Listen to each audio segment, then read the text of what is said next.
Boom. Welcome. Flow Tricks, it's Ken. It is Sunday. We are doing our Sunday live streams, which means basically you ask me whatever you want, whatever questions that you're interested in knowing, whether it's nunchucks or staff or double staff or performance or just life in general. You can pretty much ask me anything. Hope you guys are doing well. Like I said again, this is our Sunday night live stream. We do this every Sunday at 5 p.m. Central Standard Time. So if you're just new or if you're just coming into this, whether you're new or old or if you've been here for years or if you're just starting out, this is a great time to ask questions. So if you've watched the Flow Tricks videos and you kind of get ideas but you might be stuck somewhere, you can always send me an email. I'm ken.flowtricks@gmail.com and we can review it on the Sundays. So I hope you all are doing well. I want to give a little bit of shout outs. First and foremost, I want to give a shout out to Dark Monk. They make my awesome training nunchucks. They also make almost all my fire gear. And then also a shout out to Flow Toys because they make amazing LED props as well. Also, let me see here. My Facebook I can never see who's like watching on Facebook. So I usually just look at YouTube comments. I want to give a shout out to everyone that's commented on the YouTube page. That's going to be Alexander Hamilton and Jacob Arnold and Yandertail and Hostile Graveyard and Ike Flow. A lot of familiar faces. This is awesome. That's fantastic. A few more things I want to talk about too before I begin here. Actually, I really begin when you guys have a question for me. So I guess I'll begin when you guys begin. But I want to talk to you about TikTok really quick. Took me a long time to jump on the TikTok bandwagon, but I have, and you can find me Flow Tricks. If you just look up Flow Tricks, FLOWTRICKS on TikTok, you'll be able to find me. I've decided at least once a week, if not 2 to 3 times a week, I'm not sure yet. I'm gonna post up some challenges for the time being to see if people want to try to duet and mimic the movesets that I'm doing. I figured it would be a good challenge for people just to give them something to do every week. The only thing about it is since I don't know, some people are at the beginner stage, some are at the advanced stage, I'm gonna rate them beginner, intermediate, advanced, expert. So I know, I think in the past we've tried to do challenges before, and I think that's the biggest barrier is the beginner stuff's really easy. So I'm gonna try to create a huge wide variety of different types of combinations. The first one's a little bit more tricky. Let me see if I can actually demonstrate it while I'm here. The first one, and if you go to TikTok, this is the duet. I'll show you how it's done. If you haven't seen the video yet, I've posted it on the YouTube channel. I posted it on Facebook already, so you should see it starts with a clutch like this, right?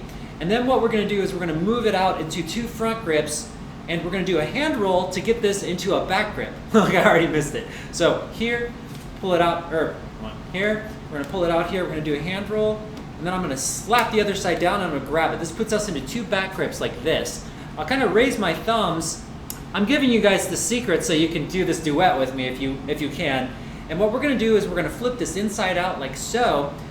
One hand, the right hand, has to be slightly ahead of the other so they don't crash into each other. Then we're going to pull sideways, whoosh, and that's going to cause them to cross. So then when I pull, we open our hands up and we let it fall back into our hands like this.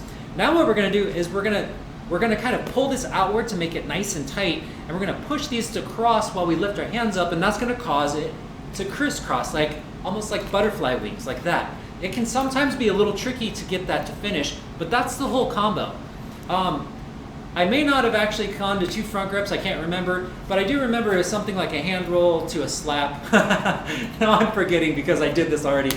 To a slap, reverse it, pull, grab with both hands, flick it again, grab, and then you can go back into a clutch or whatever you want. So that's the first TikTok combo. Probably not the easiest move, but I thought it would be kind of fun to give a little bit of a challenge, especially to people that have been doing it for a while. I think you should be able to get that move. So again, if you're just joining us, I see some new faces. This is our live stream. Ask me any questions you want. Flow, nunchucks. If you're stuck on a move, drop me an email. I'm going to actually open up my email just in case. At least for the next half hour, we can totally get your questions answered if you send a video via email as well. All right, I'm going to go ahead and start reading off some questions here in just a second here. Yes, okay, so I'm going to start reading off what people are writing so we can see where we're going to take this today. Alexander says, hey. Jacob, I sling hardwood all day, every day in Phoenix, Arizona. Was it Phoenix? It was like 4 years ago, maybe 5 years ago, I was hired to teach someone nunchucks, and I went to Arizona, and I think it was Phoenix. I think I've actually visited there. If it is, it's a beautiful place. I have to remember now. It wasn't Arizona. I just can't remember if it was Phoenix. I'm pretty sure it was. Always putting people up on flow tricks. That's awesome. I'm trying to go on tour, take complete heed, feed my daughters, have an amazing experience, and I just want to learn, share, spend, and repeat. Man, I feel that. I feel that totally. Same here. You know, like, I don't think there's anything better than like spending your life doing your passions, and especially flow tricks. That's one thing I want to help people do is, even if they can't do it full time, at least even give them the tools so they can do it here and there, or be able to perform in front of a big crowd. Just that experience of being in front of 5,000 people or 5 people even, you know? Just that experience of being in front of people and making them happy and being able to make some sort of a support or a living off of it, it's just such a great feeling. It's awesome. Let's see here. Yendertail, yes, made it. Welcome, awesome, finally. Hostile. Kenpo appears to be gaining momentum among pros in the fight scene, possibly even the next big thing. Kenpo karate? Aiki Flow, hey, Ken, hope you're well. I'm doing pretty good, man. I'm doing pretty good. You know, this, like I said, I think I can speak for most people, COVID's been a challenge in a lot of regards. So, but I'm doing well for everything, all things considered. I think I'm just really itching to see human beings regularly, like in the old days again, and get life back on track. I don't know.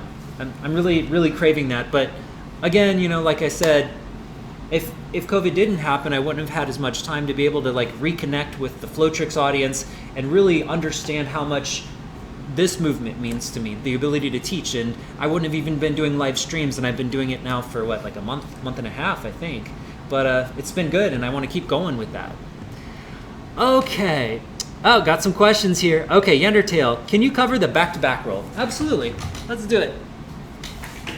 Oh, I also had a question on my YouTube channel about a front-to-front. So let's go ahead and do the back-to-back and the front-to-front. Now, in order to understand... Okay, I'm trying to get the good angle here.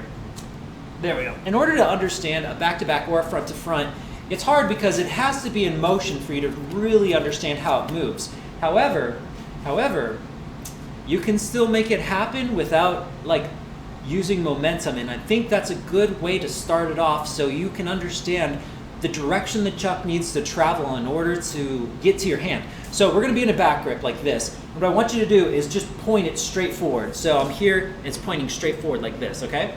Once you do that, I want you to take the other chuck and I want you to just flip it over your wrist like that. So you're flipping the chuck over your wrist. This is the angle that the chuck is rotating. So when I'm going over here, now I'm not sticking my hand out while I do the back-to-back, but this is just to help you to understand it's kind of moving in that direction. The actual back-to-back wrist roll will look more like this, whoosh, like that. So it's almost parallel. But for now, I just want you to focus on this chuck here. And all you're gonna do is once it flips over like this, you're going to imagine that this hand flicks up. And as it flicks up, it's gonna turn around and grab the other side. See that? So step 1, get this to wrap around your wrist like this, like that. And then step 2, you're imagining as this is rotating over, this is gonna flick, but this rotation is still gonna be happening, and then you're gonna grab it here. Now it all happens in one fell movement, so the rope is always attached to you. It never leaves, it's never a throw. So in slow motion, it's really hard to do these in slow motion, but in slow motion it looks like this. You don't have to point your hand forward. I was just trying to make sure that you know where this is going here, because sometimes when I say to point it other directions, it's harder for people to be able to visualize where that rope needs to go. So here, and then as soon as it starts to wrap and it starts to run out of room, you flick this one up, and as you flick it up, it's going to create more force for this to want to move directly in your hand, and then you grab it. Now, what we really want to do, what we're really looking to do is not point our finger forward, so just get this just so you can stop and do that. Step 1 here, step 2 here, right? Step 1 here, step 2 here. Once you get that idea, then what you're going to try to do, step one will just be like this. You're still trying to hold. Now this looks a little bit different. We're not shooting it forward. We're twisting it upwards to where the chuck is almost parallel. This is going to make a difference when you're actually spinning it. So when we're standing like this, we're just going to see if you can just get it upside down like this. And as you can see, my wrist is bent a little bit like so. So standing here, wrist is straight, rolling it around, wrist is pointed upwards. And of course, what's gonna happen is as this is rotating, this is gonna flick it out, and then the other hand's gonna replace. So here, here. This is as slow as I can go. So that's kind of how it works. The nice thing again about the back-to-back is you can grab the other chuck with your other hand and just pretend like it's part of the momentum so you can see how this needs to go. It'll look like that, minus the hand being in the way. So I'm grabbing it. As this is rotating, you can see how my wrist rotates outward. And then as soon as it comes up here, flick, and then the other part comes in. Flick. See, and then I'll do it without the hand, and you can see it's the same motion. You can see my hand is kind of scooping up with it. Scoop, scoop. So I hope that helps. That is the back-to-back, and eventually you'll be able to get a really nice handhold on it. And then the variation of that, of course, is going to be the reverse illusion roll, where we can start playing around with bending the other side of the chuck as it's spinning, which is pretty cool too. That's not something you want to jump into, but for everyone that does the back-to-backs already, that's going to be the next part of what you want to do. And then after that, you can start like adding floats to it and doing all kinds of crazy other extra things that are just ridiculous. Now let's go over the front to front. This was a YouTube request on my channel. Someone had asked me, what about a front to front? I just figured this is the perfect time. We're gonna do the exact same thing as we did with the back to back, except it's a little bit trickier. The front to front's a bit trickier to get because your hand placement is really interesting. The best way I can describe it is if I don't have a wall on me. Here, I almost have like this book. If there's a book to my side and I'm starting a front to front, my palm is very flat. And then that's kind of how it needs to be when I'm starting a front to front, is my hand is going to be kind of flat. This is the beginning of a front to front. It looks like this, right? Which is kind of really weird. But it's kind of like my hand is flat against this invisible wall, but my thumb is holding the chuck, obviously, because if it wasn't holding the chuck, it would fall. So my thumb has to tuck under here. And what's going to happen is I'm rotating my hand across this invisible wall. So if my hand was here, you'll notice it's rotating, but my hand's not pushing forward or backwards. It's staying very much in motion. So when we're here, what we're trying to do is we're trying to get the rope to wrap around the bottom of the wrist. Sometimes it helps to grab a pen and just to write a line across the bottom of your wrist, and then have your family wonder why you have a line across your wrist. Have it across the bottom of your wrist, but then it travels across the back of your hand over here, and it pulls up between your thumb and your pointer finger. So it's a really interesting wrap. I wish if I had a rope or something too, I could demonstrate it better. But basically, if this was a nunchuck, it's going to roll across the bottom of the wrist here, and then once it comes across the bottom, it comes across the top of the hand. So it creates this kind of a revolution like that. So again, if this were a nunchuck, the position of it, the first thing it does is roll across the bottom of my hand here, which is when I'm doing this. But then as it starts to retreat backwards, it's going to roll kind of across the back of my hand to come right in between my thumb and my pointer finger. I don't know if that visual aid was helpful, but I'm going to do it now with my other hand. So you can do the same thing, okay? So remember, your hand is flat on this invisible wall. Stick your thumb slightly out. We're going to twist it sideways to get this chuck to rotate. It's going to go across the back of my wrist like this, but what you're going to see is it's going to angle inwards, and it's going to fall right into my open thumb and pointer finger here.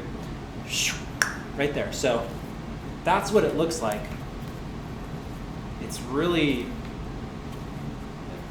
It's kind of a tough to show you, but again, it's going to wrap across. We're aiming towards the bottom of the wrist here, and the moment it wraps across the bottom of your wrist, don't think about the wrist anymore. Think about this path that needs to travel over here. It's basically going to replace where your current grip is with this chuck. So as soon as it goes over here, this hand releases, so it opens, rolls right in, grip, and you're good. Whoa, and my monitor just turned off. Hold on. There we go. So that is the front to front. Those are the back-to-back and the front-to-front. I find are the two hardest of the four. Like there's 4 different hand rolls. The back-to-back is the second hardest, and the front-to-front I would consider to be the hardest. I mean, we can get into like 720s, but those are the basic hand rolls. That would be in the order of difficulty. But I think it's fantastic, and it's definitely important to learn, because until you learn those, you can't infinitely go a direction. So the other two can only go a direction once, and then it's stuck. What I mean to say is you can do a front to back hand roll, which is an easier hand roll, but you can't do it anymore because if you keep going that direction, it has to be a back to back. And vice versa. If you do a back to front roll, you can't do another back to front roll because you're in the front grip. So it has to be a front to front. So those two moves that I just showed you are a way to go one direction infinitely. Otherwise, you're stuck only being able to do it once and then having to change the direction or do some sort of hyper bounce. All right, I'm gonna keep reading off some of these questions here. Ike Flow, remember the flick back throw you showed last week? Can you do that with fire chucks as the grip needs to change? The answer is yes, but you have to be careful. With this, you're technically not really grabbing. Okay, so the flick back throw is where we're doing a stall in the front, and then the moment it stalls in the front, we're pushing it. So we're pushing it to the side like this, causing it to flick, but it's almost going backwards into the back of our hand. Now, you can either grip it with the rope, or you can even you're trying to grab here or the rope. It doesn't really matter. The most important thing is that you don't grip it the end. So if you're doing fire chucks, the one thing you do want to make sure of is the fire is going to be right next to your arm here, but you are kind of angling it. So you do have to make some minor adjustments. But the truth is there's two things to think about. One is you don't have to be like, you're not holding this for a long time. It's a very quick thing. So we're doing our wrist rolls or whatever, there's fire going on. We flick it up really briefly and then pull it back. I can't believe I missed it. Let's try it again. Here, up, pull back, and grab. And I don't know why, but my monitor keeps shutting off. I don't know if you guys are getting blackouts or not. Hopefully not. I might have to reboot my computer after this. But yeah, so the answer to your question is no, you shouldn't have to change much as long as you don't grab the end. And if you grab the end of a fire chuck, there are techniques around it. Here's the first one. If you accidentally grab a fire chuck, the most important thing when you're grabbing here is to get away from it, okay? Just like when you put your hand over a candle, I don't know if you've ever done that, run your finger through a candle, it doesn't burn you right away. By the way, y'all, I'm talking about fire dancing right now. This is only for experienced fire dancers. If you're not a fire dancer, do not try this at home until you find a fire spinning troupe that can teach you, because the fire safety is super important. But let's say you do this trick and you do accidentally grab the end of the nunchuck. Well, what you want to do is basically you need to create as much space as you can. One thing that I say is go into a C grip as soon as possible. This is a C grip where you're basically using your fingertips. Now you're still in the fire, so you need to get your hand out of there as soon as possible, but you can basically grab it here and flick it in the air to get your hand out of the way. So if I'm spinning nunchucks and I accidentally slide and hit the fire portion, the most important thing is to get this out of my hand as quick as possible without dropping it. You don't want to just, you don't want to drop it unless you absolutely must. And if you must, that's fine. But I'm just saying, like, even if I do like a flick throw, rah, and I grab this edge here, the moment I grab this edge, if I feel it, I'm gonna go into a C grip like this. This is just so I touch very little into the fire, and I can get a flick off, so I can grab it regularly and get out of the danger zone. So I call it a C grip. You're just making a little C with your fingers, and it's just so you can get a rotation out. Really, you're going more into the fire, so it's gonna be a little bit hotter this way. So you're not doing this to distance yourself from the fire because you're gonna be closer to the tip, but what you do have is the ability to do a throw. Whenever you're in this grip, you can just take it straight into a throw by pulling your arm backwards, almost straight from an isolation or a stall. Which, again, the goal is if you're grabbing the fire, you want to get rid of it as quickly as possible. You can usually get away with 2 seconds, maybe, of holding the fire before it really starts to hurt. So you do have time, but you got to be fast. You got to do it quickly, and you'll be okay. All right, Laura Cow, welcome. Ken, please do tutorial on front to front wrist roll tutorial. I can't do it. Okay, perfect. I just showed that one. Perfect. I wonder if you were the one that asked me on my YouTube channel. Love from India. Oh, that's awesome. That's awesome. I actually have quite a few people from India that watch this show, and I think it's great. One of these times I hope that, like I said, I want to do a world tour the end of next year, early year after, and just travel all around. I would love to hit up India as well. Just have some nunchuck classes going on, teach people how to flow. I think that'd be fantastic. Okay, Hostel says, who would you like for a TMNT crossover? My personal picks are Gargoyles or Power Rangers. Oh man, TMNT crossover. That's a good question. I'm gonna be honest. I don't know a lot of the new up-and-coming Ninja Turtles, but I mean Matt Emig obviously is just a beast. If you haven't, you probably have heard of him, Matt Emig, E-M-I-G. In terms of nunchucks, that guy is a monster. I will say he's more in the tricking aspect.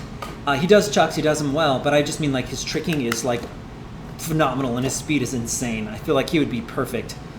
Man, and it wouldn't even fit, but I just wish that like we could have, I don't know, I'm old school, so I like all the old school martial artists like Jet Li and Jackie Chan and you know. But that's not really ninja, but that's more kung fu. So that'd be like Teenage Mutant Kung Fu Turtles. I don't think that would work. However, I will say when I watched The Karate Kid, Jackie Chan as the instructor kind of struck me weird too, because that's definitely not karate that they're teaching. So there's that too. Yandertail, what? Oh, my monitor keeps blinking on and off. I'm gonna switch over to this side. So I'm gonna be looking this way. Hopefully that way if my screen blinks, my screen is just blinking a lot. All right, Yandertail says, what do you think of the Chinese nunchaku style? Lingyun. Oh, I mean, in my opinion, I think the Chinese style is awesome. I think the Chinese style is fantastic. There's just a lot of big hand motions. They usually have really loud nunchucks that have that whirling noise. I think it's a fantastic style. The only thing that I would say is that it's really interesting because the flow tricks in Chinese style is very, very different. I would like to see like more like different. I guess in the same way though, the flow tricks may be very similar in that the style is very distinct, and I feel like there's more moves that could be pulled into it. A lot of times when I watch the Chinese style, oh my God, it's just on another level of beauty with regards to footwork and whatnot.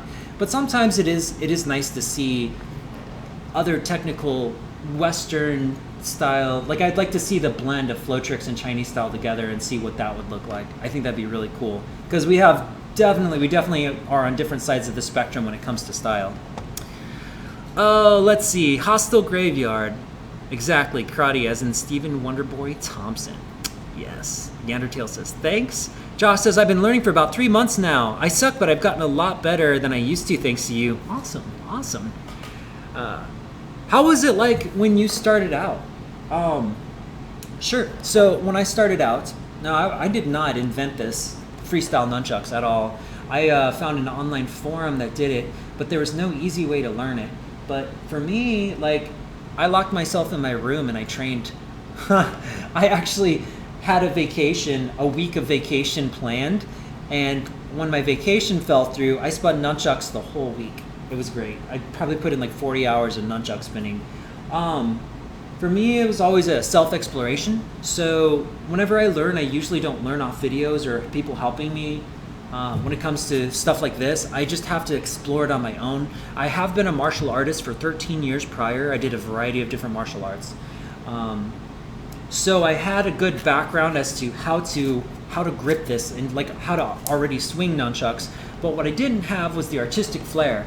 So it was great. I thought, I'm gonna be honest, a lot of people that are training with this, they always want to rush and get really good. But like when you reach a higher level of nunchucks, it's kind of a bummer. It's kind of a bummer because the plateaus that you used to jump so much quicker and easier, they get farther and farther apart. You have to work a lot harder just to get a little bit of gain, you know? And all I can say is, like, if you feel like you suck, I think that's awesome.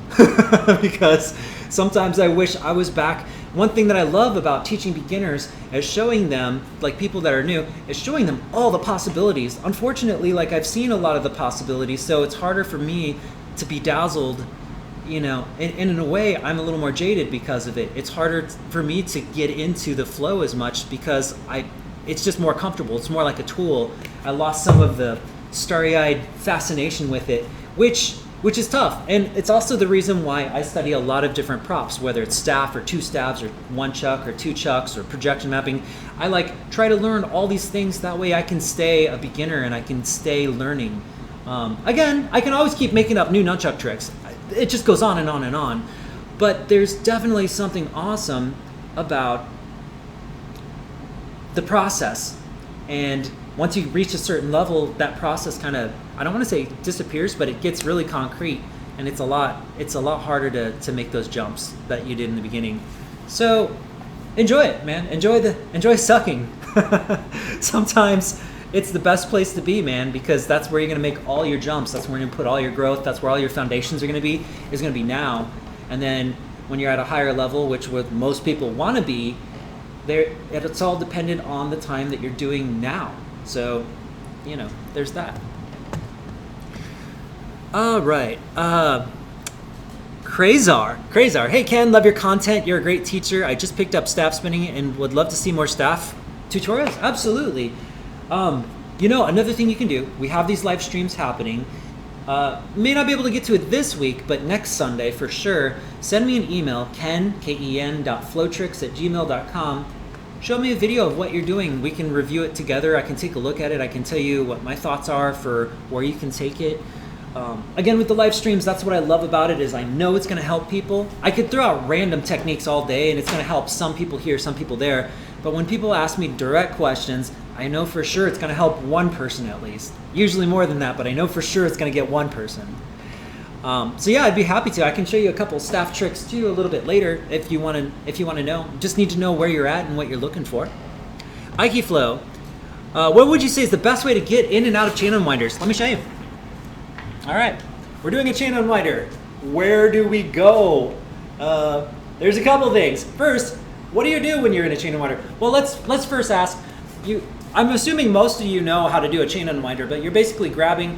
I call it a chain unwinder because it's that old school. I used to only use chain nunchucks, and now all I use is rope. It almost feels unfitting to call it, but I don't want to say rope unwinder because I started using rope. So, long story short, chain unwinders. We're basically spinning the chuck within the center of our hand using the torque of our hand twist. How do you get in and out of them? It's really quite easy. You're gonna laugh. It's in the same way that we do a rotor pass. See how the hand, as this rotor pass happens, my right hand sneaks under to grab underneath my arm, and then we rotate outward. So my left hand's rotated outward. I grab here. I do a full rotation and I grab underneath. This is very similar to how to get out of a chain unwinder, because as this is rotating, I can get my hand underneath here and pop it out. So here, pop. I'll show you again here. So it's basically, if you're looking at it, the hand that's on the top. So if my thumb is on the top, right? So we're doing the chain unwinder, thumb's on the top. When this part's going this direction, when my thumb is going to the outside of my body, I can reach under here. Now, if I just grab it and let go, it's gonna be in an awkward spot, right? Because it'll just want to plop and fall down. So you have to pull it in the direction of the chain unwinder. So if I just grab it here, it's gonna plop and fall. So what we need to do is we need to grab it here and then pull it to get through it.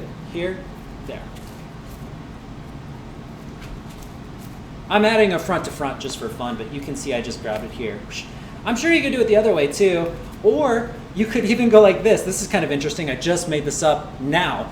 And we're gonna take the other side and we're gonna pop our hand over here. Now what this is gonna do, if I stop it on the opposite side, right? If I just grab it, it's gonna just look weird. But what can happen after that is my other hand can rotate under here like this and push it down, causing it to be a redirect as well. That's kind of cool actually. So it's over here.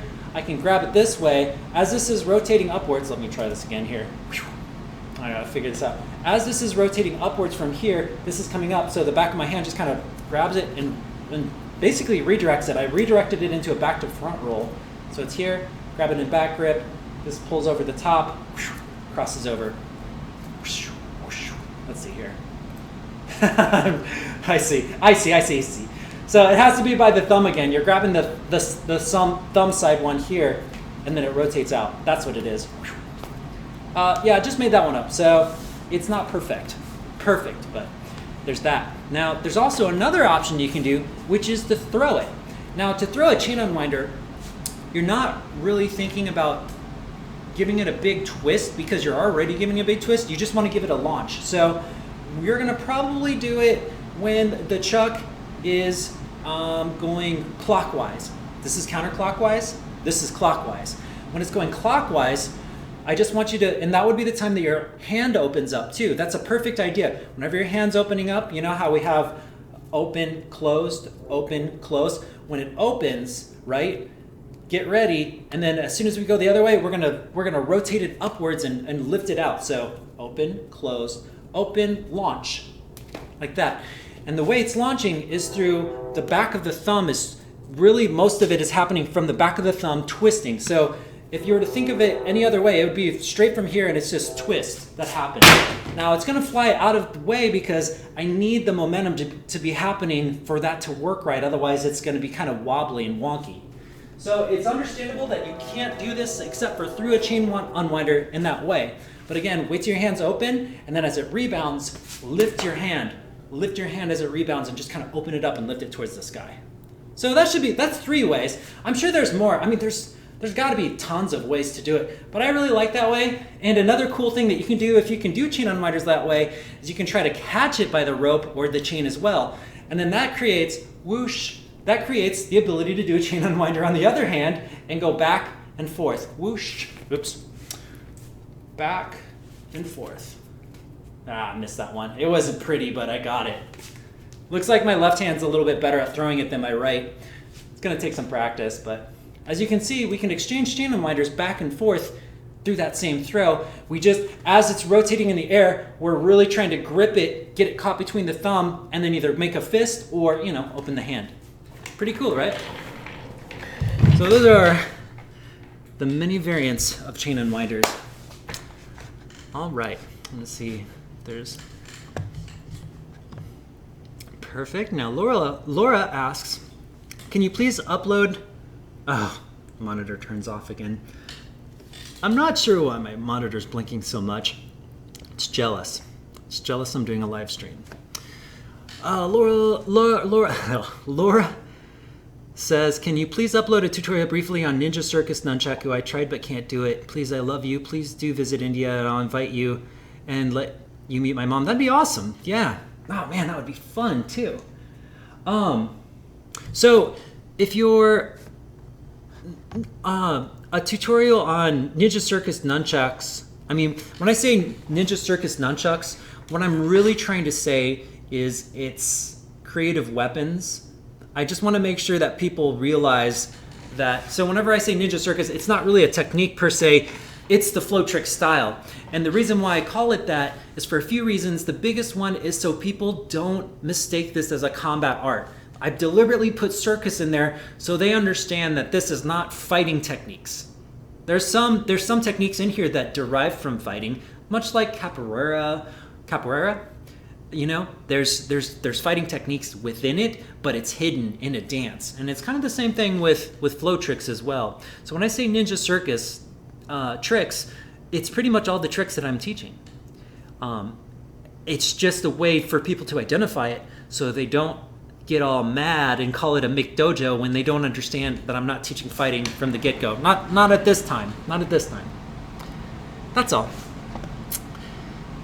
All right, Aikiflow, thanks. Haha, seems so obvious now that you pointed out. It always is. I mean, and I think that's what makes, when I think about like great instructors in my time, I always thought like, man, it's so easy. But then I realized it's just because like really good instructors usually can find like, they don't have to do much because they see it's just a little bit here, a little bit there, and they just kind of play with the little small details, and that's usually what it takes, which is why I enjoy live streams so much, because it's those little tweaks, Once you understand what a person's capable of, you can usually look at them and get just little tweaks here and there, which will make a huge difference, because most of the time people are about When people are struggling, they're about 80% right, if not more, and then you just have to figure out what that missing percentage is and tweak it from there. You don't have to rewrite anything else outside of that. All right. PD Cosmic Breakdown. Hey Ken, how are you? It's 4:02 a.m. here. Where are you from? Wow. 4:02 a.m. It is 5:30 here, so I know that there's never a good time to do live streams. I mean, I feel like, well, you know, the best thing I can do is try to do a couple of them at different times. It's just tough, but welcome. I'm glad it's 4 a.m. and you're still able to make it. That's awesome. Let's see. All right, and then we have CH Riser or Kreiser, perhaps 21. Sensei. PD Cosmic Breakdown. Hey Laura, how did you sleep? No PD Cosmic. Thanks. Good night, Ken. See you soon. Have a good night, Laura. Have a good night. Yeah, for all you at 4 in the morning, you should get to bed and watch this in the morning. And keep in mind too, if you miss the live stream, you can always email me your questions as well. Speaking of questions, give me just a second here. I did get a question on my Facebook as well. So let's go ahead and go to it. Give me just a second here. All right. My monitor is blinking on and off. I know I keep saying that, but it's just crazy because I'm like, let's switch over to, oh, wait, I can't see anything. It's completely black. All right, here we go. We're going to take a look at this. We're going to watch it. Now, if my screen turns black, I'm sorry. I don't know if you guys are getting that or not, but I'm totally getting that. All right.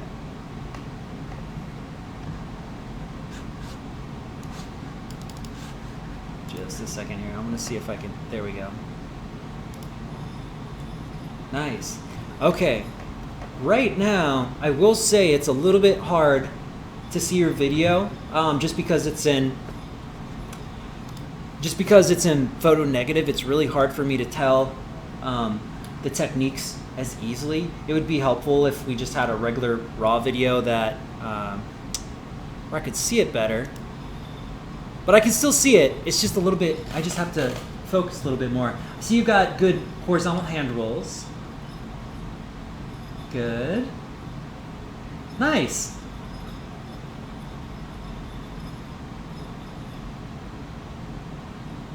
All right, looks like we're going to doubles here.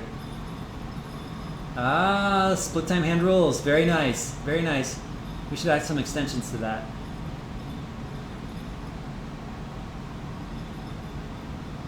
All right. Nice, got the 3B weaves going on too. Heck yeah.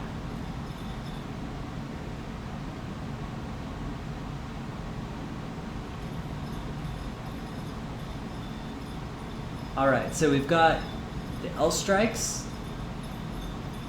Got L strikes, 3-beat weaves. This is nice. So what we're looking at here is, I believe, okay, so this is sent by Joshua Kidd, and he was just wondering for constructive criticism. And whenever I give criticism or whenever I give advice, I think the most important thing that I want to know first is what kind of advice you're looking for, because if you're looking for as a performer, it's different advice than if you're looking to just improve your art as a spinner. I almost always go by the performance side because it's a little more technical. It's a little bit more like, it's more body involved, which I think is good on both sides, but it's not necessary. It's not always necessary. So what I see here is I see your hand rolls and I see your L strikes. We're gonna go with doubles first. I see your hand rolls and they look great. Hand rolls look great. Got your hand rolls down, got your L strikes down, and then we had 3-beat weaves down too. So I think what we want to do is expand on this now. 1 second here. All right, I think what we want to do is expand on this just a hair. So what we want to do now is just kind of create different elements between this. For instance, if you're able to go from this, how would you get into your other moves that you're doing? So if we're doing L strikes right now, how do we get from L strikes to the 3-beat weave? Whoosh. Oh, let me get over here. How do you get to that? Well, sometimes you have to do bounces because L strikes are going in opposite directions. If you look at it, the L strikes kind of move in this direction, which is you need to get them going both ways to get into a 3-beat weave. So what I'd like to see is some transition. So if we're doing L strikes like this, right? When both hands are up like this is the perfect time to kind of round out your arm and swing it over this way to go straight into the 3 beats. What I'm trying to say right now is I see the moves and I think that we can start connecting them if we can start looking for transition points to get into that 3 beat. So again, when both hands are on the same side, whichever side that might be, if I'm doing it this direction though, if it's on the right side, that's where I'm going to go into a regular 3 beat. And if it's on the left side, it's usually going to have to go in reverse 3 beat on the other side. So we're going here, going to L strikes. Both arms are this direction. I turn to the side for a second, and I swing straight down, and I can go straight into the 3 beats from there. So now, we have this nice little transition point where we can go into these 2 moves that you're doing, right? Now when we're in here, how do we get from here to this, right? Because you also have the split time opposite hand rolls. It's actually probably easier to go into the split opposite hand rolls from the L strikes, but we have to change direction, so we'd have to double bounce it. What I'm saying is if we were to go in the same direction as the L strikes, and we turned it into hand rolls, we'd actually be going downwards like this. It'd be some sort of downward. It wouldn't be going upwards, so we'd have to change directions for our hands in order to make that work. So I would probably guess, I've never really done it that way, but I would probably guess we would have to bounce both of them. Like we might do like a double bounce on the arms. So we're here, get this over the shoulder, get this over the shoulder, double bounce, and then you can go into it. See what I'm saying? A lot of times when you're doing L strikes, a good transition is almost always here because it mimics an over the shoulder pass. Once you do your over the shoulder pass, the chuck just stops, it stops moving. And that's kind of what we need things to stop moving. So whenever you need to change directions, you can always hold the chuck over at the shoulder, which allows us to swing it over and do whatever techniques we want. That's with doubles. I think I'm not going to give you new techniques. There's always more techniques to work on. But if you can build transitions between those techniques, then you can start doing those 3 techniques flowing from one into the other and back. So again, if we're doing the L strikes, when both hands are up, see if you can swing that arm over and do a 3 beat like this. You're in the 3 beat. I mean, there's a few ways that you can get into this. This is kind of cool to watch this. We're in the 3 beat and I turn this direction. I can do a number 3 bounce right here. So just bounce it with my right hand, and we're in the position that we need to get into the hand rolls. So in that way, if I do this, I pull out into something called crank, where my hands are kind of open, and then I do 1 bounce with my right arm. That'll put me in the right direction, and then we can go into split op hand rolls. And all one fluid motion is here. Boom, choo, choo. Ooh, I dropped. Just butterfingers today. But yeah, here, bounce, over. L strikes, over. Bounce, over. See? We just connected all 3 of those motions together by adding just little transition points. When people ask me, how do you connect moves together? You have to think about how they transition. So when you're doing double chucks, they're usually either going opposite direction or they're going same direction. And if you need to get to a move that doesn't work, that's not working for where you are, usually like a number 3 bounce will change everything. Once we got that number 3 bounce, we can go in here. And then if we do that number 3 bounce again, we're back into weaves. So like this little number 3 bounce can take us between hand rolls, right? Bounce, weaves. So add a little bounce. See if you can get into your techniques. And if you're not able to get into your techniques, you may just have to reverse directions of one of the chucks, if not both of them. One more thing about the critique. When I look at the first part, we're going to look at this one more time here. Where is it here? Here we go. We're going to look at this one more time. We'll give a little examine here for this motion.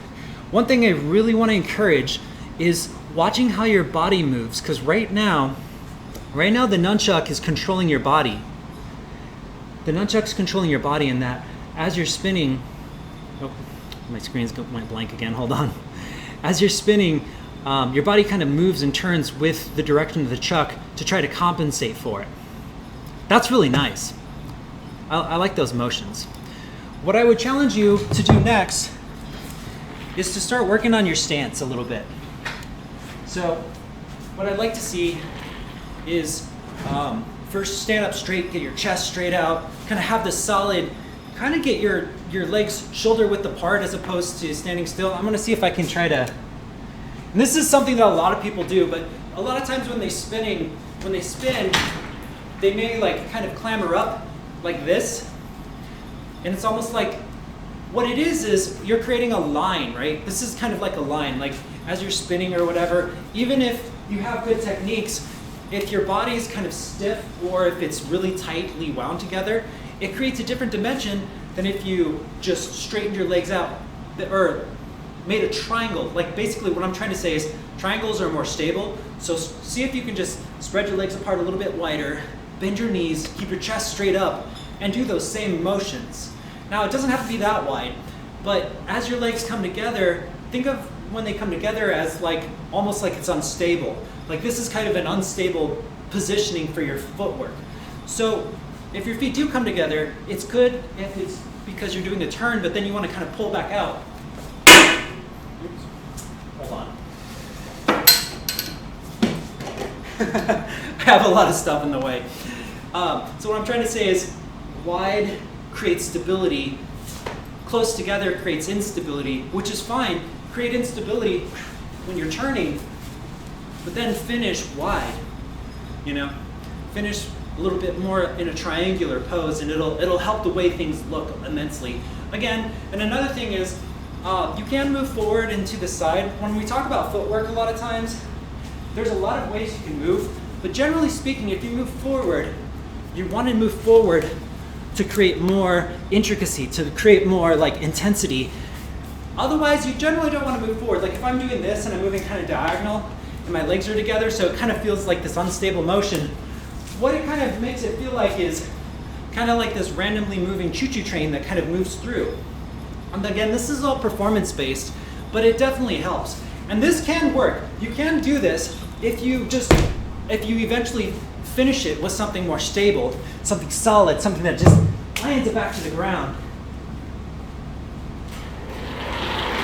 And more importantly, when you start working with your feet a little bit wider apart, it's going to allow you to you can go to the balls of your feet and control the chucks. And when I say the chucks are controlling you, it's a very common thing for people, but the chuck controlling them means the chuck is moving and their body is chasing wherever the chuck is going. So my body's like trying to chase it. But if you control the chuck, then the chuck is no longer like, my body's not being controlled by the chuck. Instead, my body says, Chuck, you move here. You know what? I'm gonna go with it, whoosh, because I want to. So, and the way you can get that feeling is even just to practice nunchuck strikes. So, if I go up here and I put my chuck over my shoulder, get up on your tiptoes like this, swing down to your hip, but then drop off your tiptoes. And what this is gonna teach you is body mechanics. So, I'm gonna see if I can get this. There. Get some body mechanics. So, here, get up on your tiptoes, and then as you swing down, I want you to kind of like fall, so these feet are gonna go kind of outward like this, but then they're gonna rotate out that way. And as you swing, what does this do? Well, this connects your whole body to the movement, as opposed to like the hand, which is doing so much work and it looks awesome. But when your whole body is in command and your whole body moves with the chuck, then all of a sudden your body controls the chuck as opposed to the chuck controlling the body. Hopefully that makes sense and it doesn't sound like a bunch of mumble jumbo, but you can kind of see what I mean. It's very much like in martial arts, when people throw a punch, their whole body moves and it creates so much more force. All right, let me see. Hostel. Ken used to work as IT at UNMC. Any tales to tell from those days? I worked 10 years at UNMC and I actually quit UNMC. That was my last full-time job. I was a help desk analyst. I worked in the computer section, and it was a great job. I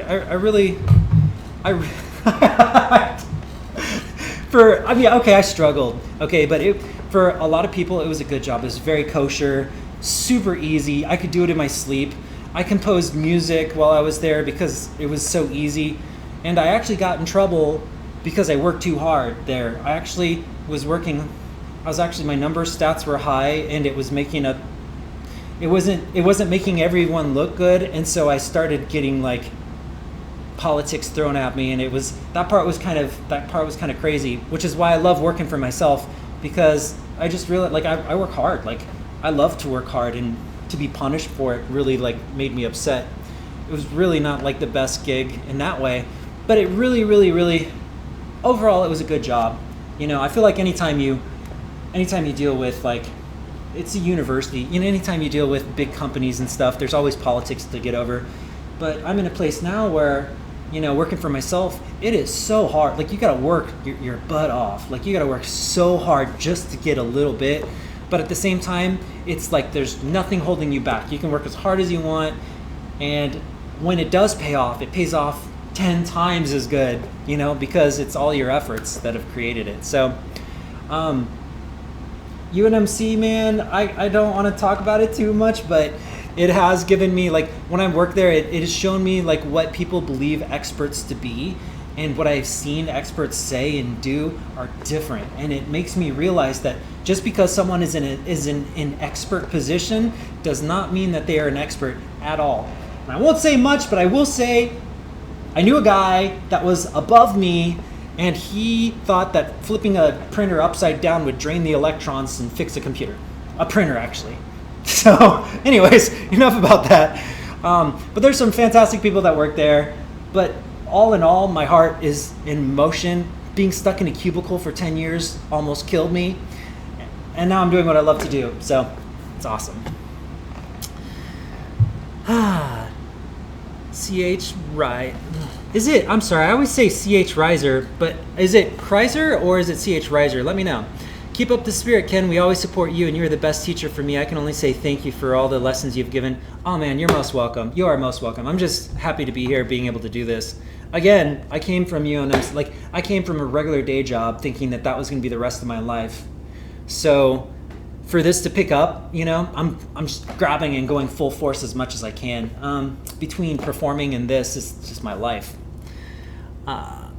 Let's see, Krazar, stance is definitely important. Perhaps next staff live stream, you could give some staff stance tips. Sorry to keep talking on staffs on a nunchuck.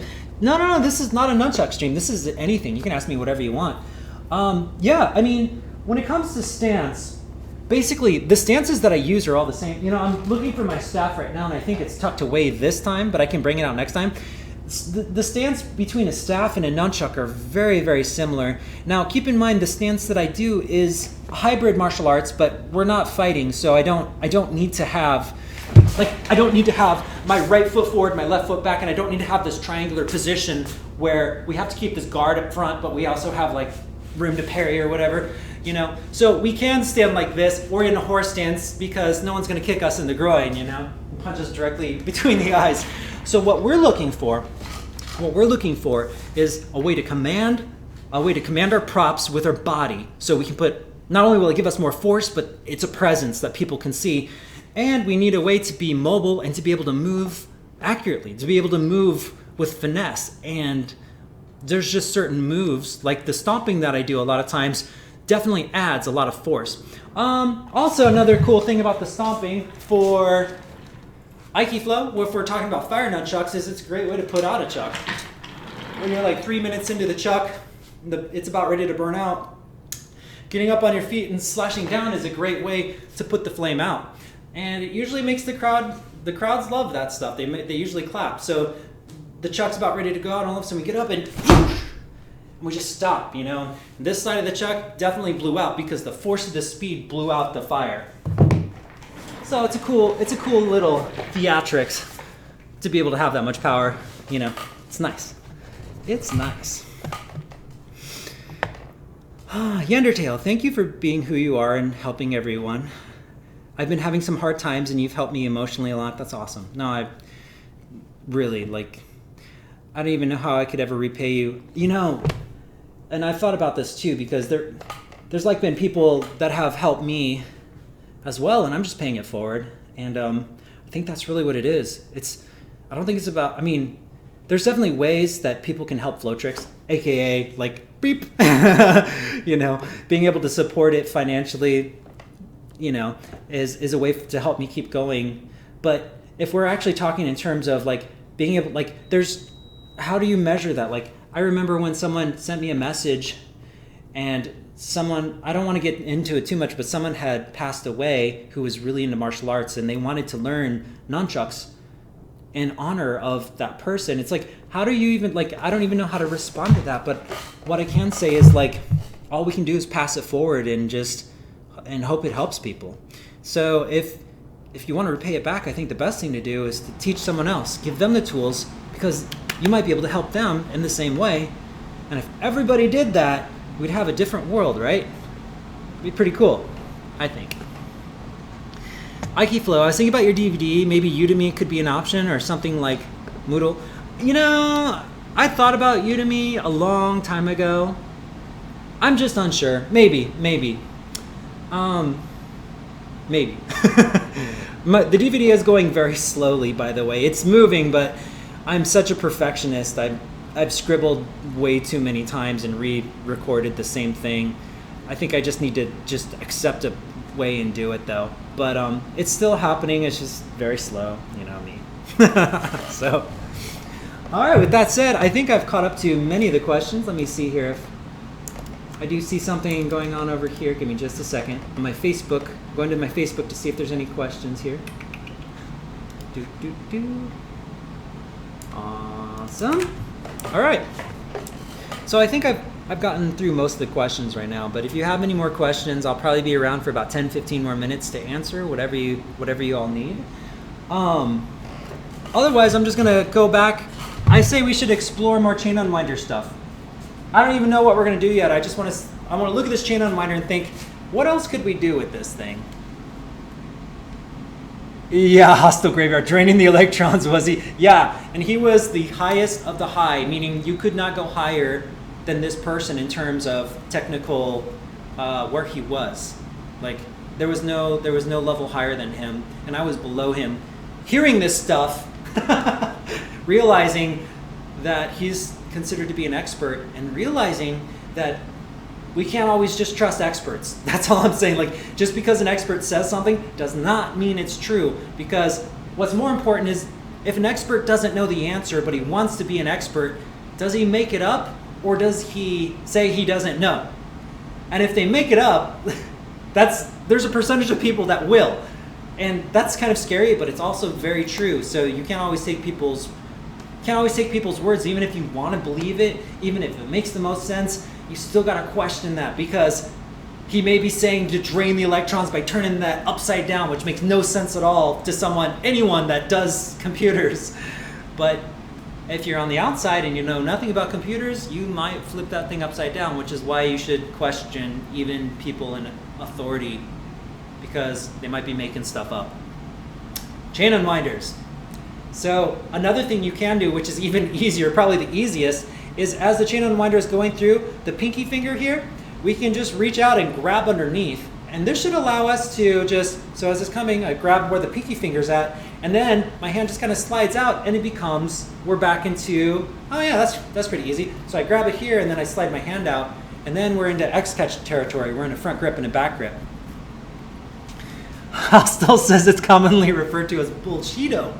Yes. And it frustrates me, because when you have someone's trust, like, I'll admit if I don't know anything. I'll totally admit it. As a matter of fact, I'll admit to you right now, I know barely anything. And a lot of these nunchuck moves, I'm making it up, or I'm stealing it from somewhere and I don't realize it. It doesn't matter. But that kind of honesty is what we need. And because we have people, and this also goes to everything really, because we have people that want to look like they're in control, that they're in charge, that they're successful, that they're this or that, we have everyone's wearing fake masks, everyone's pretending. And so all the people below them that believe in them are following something that absolutely is not true, that makes no sense at all. And it all boils back to the same thing, which is people don't want to admit they don't know. They don't want to lose the power. Like, people are so in love with their power that even if they need help, they won't admit it. They'll just make stuff up and people still believe it. It's really bad. in my opinion, because not only is it bad for the leaders, but it's bad for the people to blindly believe that. And it's too bad because it's like, I mean, I get it. It's like sentimentality. Like when you feel emotions for someone, you tend to believe them regardless, like a lot more. Like if you're friends, for instance, you'll believe them easier than an enemy. Even if the enemy is right and your friend is wrong, you'll tend to believe who you like more simply because you like them and not because it's true. It's kind of too bad with that fallacy though, because then we have then we have a world like we have, you know? So I do my best to include my drops. Just not all the time, but I include my drops. I stumble, I say the wrong things at times, and that's okay. Like, because I'm human and I want to make sure you all know that I am a human and I don't always make everything look great. Sometimes my video looks really ghetto. I'll still post it. I don't care because I'm real. Like I'm just human learning, and I wish that everyone was like that instead of trying to look flawless. I really do. I just yes. Chain unwinders. So yes, pinky side, if you grab it like this, you can pull it out this direction and we have what can be an X catch. Yeah, it's just like stuck in my head now. So once you do that, you can also probably go straight into a chain unwinder from this grip simply by dropping your hand backwards, but I wonder if you can even do a roll straight into it too. I think if you're in this grip, if you pull more into like a middle grip, then we can kind of do one hand roll and it'll land directly back into a chain unwinder. So if we're doing a chain unwinder, we can do this grip by the pinky to get it here, and then if you want to go back, just drop your grip a little bit more because it has to do a full roll here, and then it'll roll straight into the hand, and then you're back into the chain unwinder. Whoosh. Now, keep in mind, I just made this up, so I'm probably going to fumble it a little bit. Whoosh. Nice little transition in and out of a chain unwinder from here. So you might be able to sneak in an X catch, slip it out this way, and go back into your chain unwinder.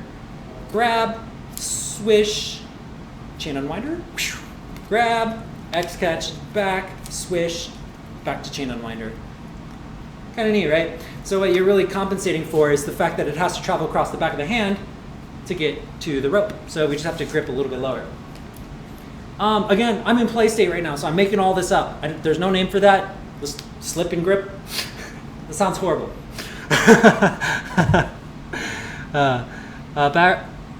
I'm sorry, I'm probably pronouncing this wrong, but Bharat Chetty says, I love your teaching, bro. Thank you. Thank you. Yendertail, as soon as it's going to be my birthday, I want to get some dark monk nunchucks. Nice.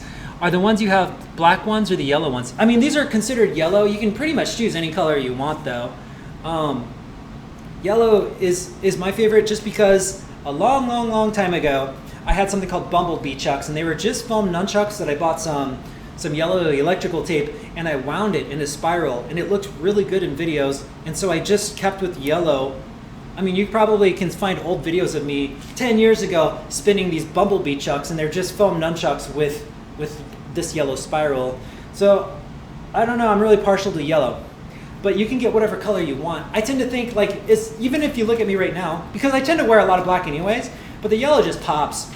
Like you can see it, and when I'm throwing it in the air, I can spot it a lot easier just because I see the yellow and black transition is really nice.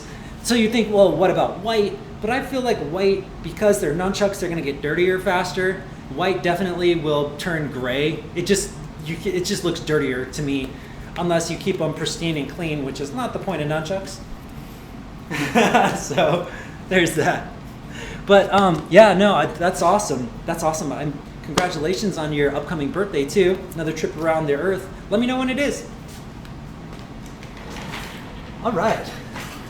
So there we did. We did one new chain unwinder. We went to play state for a second. I thought it could work, and it looked like it worked pretty good. Keep in mind, we are going to do this again every Sunday until I say otherwise. Every Sunday at 5 p.m. Central Standard Time, we are going to be doing these live streams. So if you have any questions, be sure to send me a message, ken.flowtricks@gmail.com. And of course, if you like what you see, right now, I'm an out-of-work performance artist. So what I have below me is a donation, a tip jar per se. So if you found this helpful, if you could drop a tip, that would be fantastic. There's one-time PayPal is paypal.me/flowtricks. And then the Patreon page is a way to continually support every month you do a donation. There's a donation that you choose every month, but there's also, if you donate $5 or more, we have exclusive videos. I've got over 100 videos, and I'll be making more soon too, just for donors, just as a way of saying thank you, because without donations, I would be in trouble. I'd be having, it would be very difficult to make it through this pandemic. So, Barat says, can I practice with wooden nunchucks? Give me a second.